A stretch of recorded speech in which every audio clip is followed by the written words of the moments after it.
Binalaan ng Russia na magkakaroon ng gulo kung ipagpapatuloy ng mga kaalyadong bansa ang planong pagpapadala ng tropang militar sa Ukraine upang matulungan ito sa nagpapatuloy na digmaan ng dalawang bansa.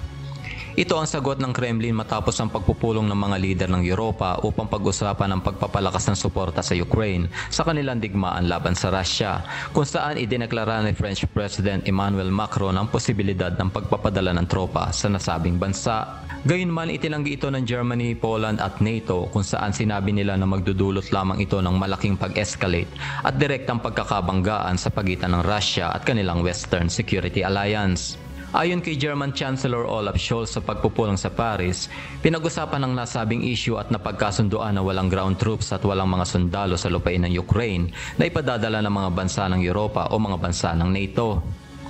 Sinabi rin ni Scholz na may kasunduan din na ang mga sundalo na nag-ooperate sa kanilang mga bansa ay hindi aktibong nakikilahok sa mismong digmaan.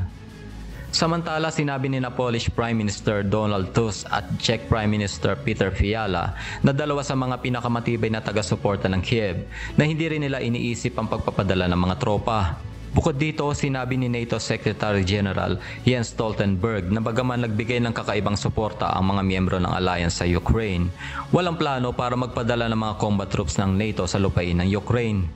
Samantala, ayon kay Kremlin spokesperson Dmitry Peskov, hindi makabubuti sa mga interes ng mga European members ng NATO kung magpapadala ito ng mga sundalo dahil magdudulot lang ito ng direktang tunggalian sa Russia. Sinikap naman ng gobyerno ni Macron na linawin ng kanyang mga komento na ang layo umano ay hindi ang pagpapadala ng tropa upang makipagdigma laban sa Kremlin. Alvin Soledad, humahataw sa balita ngayon.